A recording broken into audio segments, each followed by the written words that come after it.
Good afternoon. First of all, I'd like to welcome all of you all to my first official State of the City address.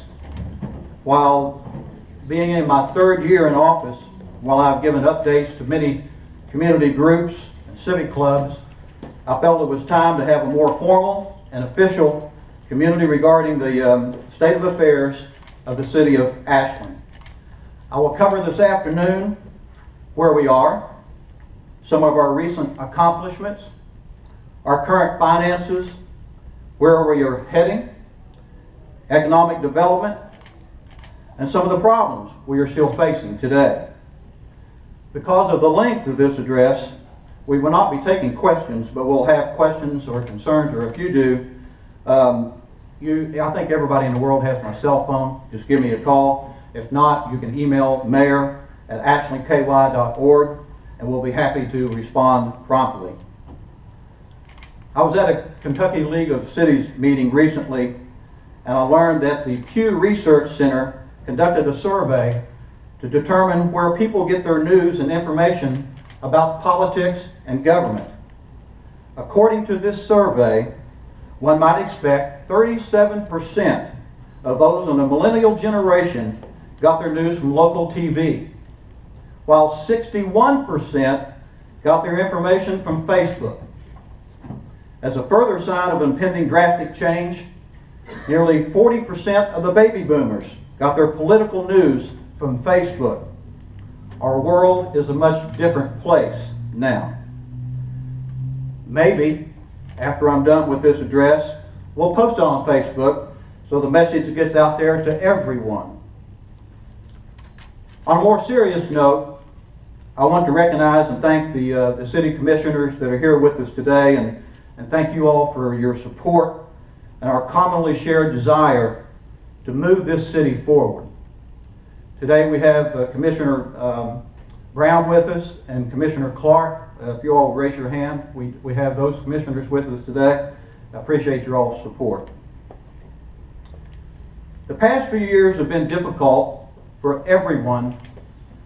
Uncertainty seemed to be the flavor du jour, and the economy was stagnant at best.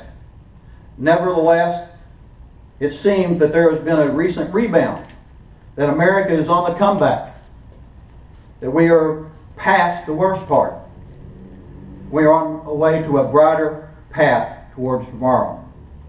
I believe it is also a fair analogy for the city of Ashland.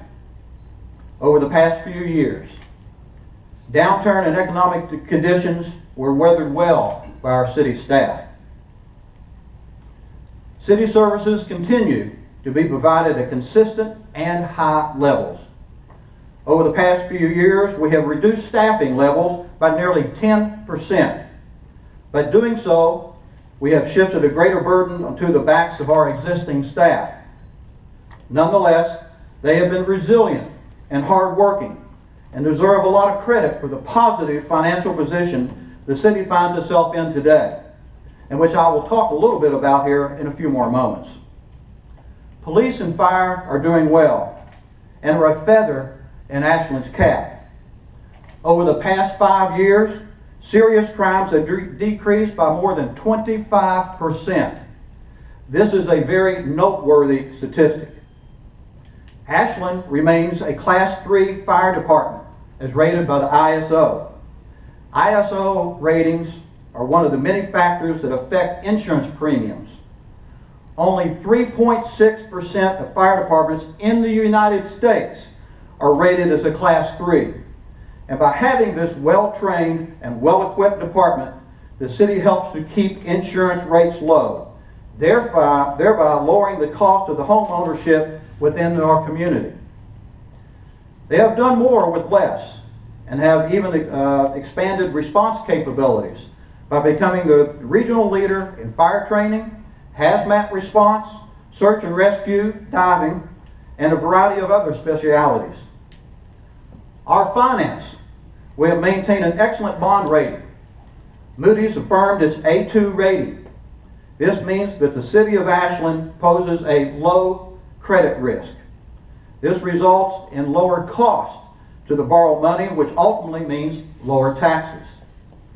We have won awards for budget presentation and financial reporting, proving the city's commitment to transparent operations within our local government. We have increased our fund balance reserves. Despite ongoing difficulty in the general economy, the financial health of the city of Ashland continues to improve, bolstered by policies of setting aside money for unanticipated operational expenses. Both the general fund and the utility fund have fund balances positive for the first time in over a decade. We anticipate these fund balances will continue to grow to even healthier levels. And the City Commission recently approved setting aside an additional $1.25 million as part of the 2016 budget. In 2015, the city's revenues exceeded operational expenses for the third time in a row, with FY14 revenue exceeding expenditures over $2.3 million. This was accomplished by continuing previously implemented spending cuts and revenue reduction, including a 20% reduction in property taxes last year. The city saw a very healthy increase in our utility fund, which meant from a negative $585,000 fund balance to a $1,666,000 balance, an increase of $2,250,000. Similarly, the city's general fund increased over $2 million, which took the balance from $1.6 million to over $3.6 million.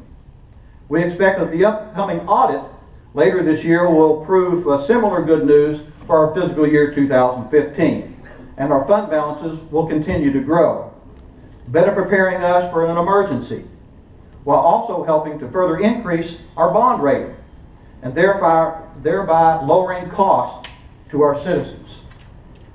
Last year, the City Commission had a work session to set priorities and goals. The following broad policy were reflected throughout the organization and our commitment to the community. These statistics include making smart use of city resources. 2, having a high quality of life. 3, becoming an effective government, or being effective a government, focusing on downtown revitalization and emphasizing economic development. The city also continues to promote teamwork. All of us live, work, play, and shop in the community, and we all want the best for our community. With that framework in mind, the city is working extensively with its partners in Boyd County, the Sheriff's Office, the Ashland Alliance, to enhance communications on an elected level and on a day-to-day staff level. Police entities are conducting joint task force now to attack the regional crimes that exist within the area. More economic development information is being shared between the two entities for a good of our community and it's good of our entire community. Last year, community leaders of all ages came together to kick off the creation of the Charles and Betty Russell hiking trails. We all like to be number one in many things. Our community leaders decided they were tired of being number one on the nationwide list of most unhealthy communities. After forming a coalition between King's Daughters Medical Center, Our Lady of Elkhorn Hospital, the Boyd and Greenup County Health Departments, and the Ashland Independent School District, the Foundation for the Tri-State, and many others, the city was awarded a grant by the Foundation for a Healthy Kentucky to build community trails on land that the city had acquired nearly 40 years ago for that express purpose. To date, that grant subsequent donations from local foundation and businesses has resulted in over $70,000 to be used in the development and continued maintenance of this community gym. Because of these grants and donations, the city has been able to develop a new and needed amenity within the community with no impact on the taxpayer or the budget. With trailheads on Hilton Avenue and Ashland Avenue, those that have discovered these trails have found a place of relief, right in the heart of our downtown. At this time, I'm very pleased to announce the continuation of the project on the west side of Ashland Avenue, Phase 2. This Saturday, the 11th, the community is invited to meet at the Central Park Bandstand at 8:30, where we will show our commitment again to teamwork with our community partners. We are asking volunteers to bring pruners, shovels, rakes, blowers, etc. to help create these trails for future generations to enjoy. Further proof of Ashland's comeback will be found within the success stories of area's economic development. The Cameo Arcade is fully rented. Great stores with Kentucky crafts, studios, food, and other things unique to our area. If you haven't been in the arcade in a while, I invite you downtown to take a look for yourself. I also remind you that shopping locally keeps money regenerating within the community. On average, 48% of each purchase at local independent businesses are recirculated locally, compared to less 14% of purchases at chain stores. The unemployment rate in Ashland declined about 1% over the last year. While we wish that number were zero, the fact remains that jobs are being created and filled in Ashland, Kentucky. Now, or ongoing developments include Kohl's, Jimmy John's, K Jewelers, many downtown storefronts, Tres Hermanos Restaurant, Gibbs True Value Hardware, Fujiyama Japanese Steakhouse, and prospective redevelopment of the former Breezeland property into a residential development. We are also working with numerous new prospects, which we hope to be able to announce in the near future. These are all good signs that Ashland is a desirable place to be. Another key to our economic development progress is SOAR, shaping our Appalachian region. Governor Beshear and Congressman Hal Rogers have created this program to ensure Eastern Kentucky continues to progress and develop. City Manager Bitter and myself have been active in the discussions and planning that have occurred to this point, and we will continue to be actively engaged with these decision makers and those that can funnel resources into our area. One of the key elements of SOAR proposal is to provide access to fiber optic cable with the high-speed internet speeds that it can carry. The Eastern Kentucky region will be the first priority area in Kentucky, with work beginning this summer. Work is expected to be completed by April of 2016. You can learn more about this exciting development at KentuckyWired.ky.gov. Recently, the city signed a franchise agreement with Lumos Networks, a telecommunications provider based out of Virginia that already has fiber optic cable and customers in Ashland. We anticipate that many more people will have access to high-speed internet into the coming months, and it is truly something for all of us to be proud of. We're not talking about megabytes, we're talking about gigabytes. While all of us are talking about the information superhighway, I am pleased to announce that the city will have a new website coming by the end of 2015. This new website will enhance communication between the city and its residents and will increase the effectiveness of the city operations. It will serve as a welcome to prospective businesses, residents, and industries that are seeking the best of what Ashland has to offer.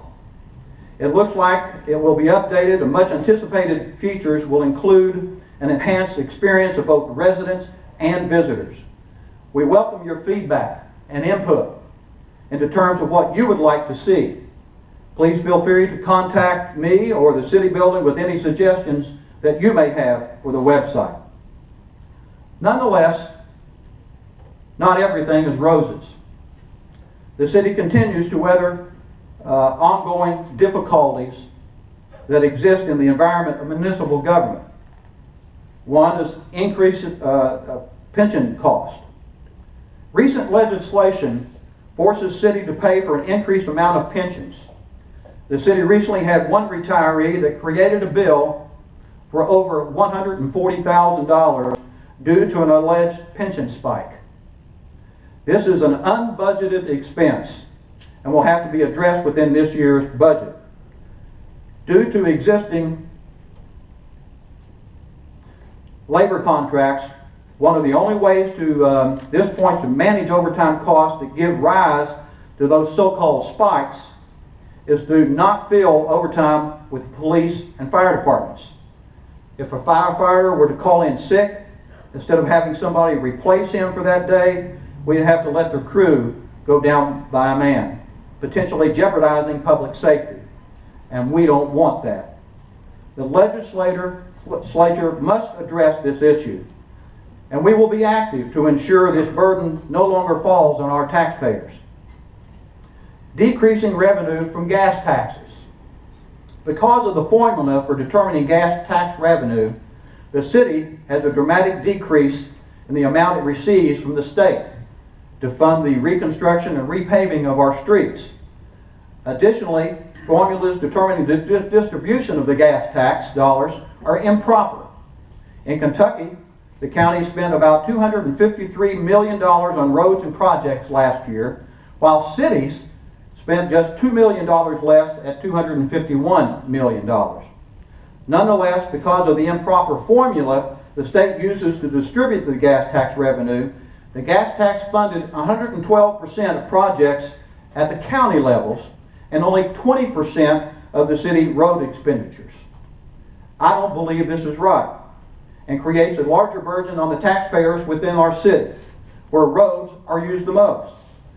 The city has budgeted nearly $1 million in paving projects in the upcoming budget, and had to increase the amount of money that we use out of general fund to help these projects because of the declining tax revenues. Decreasing federal revenues. Due to the climate in Washington and the inability to pass a new transportation spending bill, the Ashland bus system is projected to receive $200,000 less in federal funding this year, as it did in last year. Again, in order to maintain our existing level of service, this has required additional cuts and additional general fund subsidy. Increasing utility costs. When utility rates increase, it does not affect each of us, or it does not just affect each of us as our homeowners. Water and sewer systems rely heavily upon electricity to run pump stations, aerators, and to treat the water. With large increases in electric costs, as recently approved by the PSC, these systems face a large cost increase. The water production and sewer departments alone have a utility budget of nearly $1.8 million. If you think of the impact of an 8% rate increase, that is nearly $150,000. If costs to produce water and treat sewage increase, that cost must be made up through cuts and through rate change increase. Each of those is occurring in the 2016 budget. Aging infrastructure. We continue to replace water lines, tanks, pump stations, system-wide, which sometimes go unnoticed. There's often talk that Ashland's water system is old. That's both true and untrue. Pipes are designed to last hundreds of years. Most of the core system in Ashland was developed in the early 1900s, and it is not outrageous to think much of that system will last many years into the future. While we have certainly dealt with our fair share of water breaks over the past couple of years, these breaks are occurring on lines that are sometimes only 20 years old. Our utility crews are very good at mapping out where these breaks are occurring and manage our resources so that lines are replaced only where there is evidence that they need to be replaced. The real struggle with the water system has not been the pipes as much as it has been the plant. When the plant is unable to produce enough water to meet the demand, whether that demand stems from customer demand or a combination of customer demand and water loss due to line breaks, our storage tanks do not refill and begin to empty. After the tank gets low certain threshold levels, water pressure decreases across the system, and people began losing water at their tap. After years of discovery and engineering work, we now have a contractor on board to construct upgrades at the plant this year. $1.2 million will be put into the new system that should make water production more efficient and timelier. When the plant underwent renovations about a decade ago, the city was told that it should be able to produce about 24 million gallons of water per day. Today, we struggle to even produce 11 million gallons per day. With this project, which is scheduled to be fully completed by the middle of December, the city should be able to recover from the line breaks quicker because of an inability or ability to produce water faster than we have before. Sidewalk disrepair. The budget for sidewalk repair in the FY16 is at $127,150. In terms of plans, we plan to continue the 75-25 split sidewalk replacement program as approved by the Commission in the spring. We also plan on conducting an audit downtown sidewalks and then potentially using a new technology to plane the surfaces that are potential trip hazards. Furthermore, we continue to work through a Safe Routes to Schools grant that will provide new sidewalks in some targeted areas located around elementary schools. This project likely to be complete by next spring. Healthcare costs. Just like with your own healthcare coverage, the city also faces unpredictable healthcare costs. While we managed costs very well over the past few years, there continues to be lingering questions about how to move the city forward under the seemingly continuing changing environment with healthcare. Overall, despite the difficulties that surround and abound, the state of the city is strong. The City Commission recently passed a budget that addresses the difficulties we face while furthering our commitment to provide high-quality services to the community. We continue to forge ahead, putting forth our best efforts to ensure the community remains a vibrant and desirable place to raise a family, start a business, shop, play, and enjoy. I look forward to working along with each of you all. And you know how that I work, that you all are partners in what we're doing. It's just not the commission that is there doing this work. It's our community that's doing it. It's each and every one of you. I know some of you all will be out there with me on Saturday morning. That is a partnership to get things done in this town. And that's the way I like to work. But I do look forward to working with you all on these continue this work together over the next year. I hope to come back next year with even better news. Hopefully we'll plan this. Matter of fact, we talked to the Ashland Alliance. They would like to support this and host the next State of the City address, maybe in July. We'll let you know the location. But I hope we have a tremendous year. It looks great for the city of Ashland. It's a great place to live, and I love this town. And that's the only reason I do it. I have no second agenda. None. I told my wife that I'm going to have the attitude of going into this with doing one and done, one term and out. I don't want to have to do the things that are politically correct. I want to do what's best for my city, period. Will I run again? Maybe. But I still have that same attitude. And that's what I want to leave with you today. We are strong.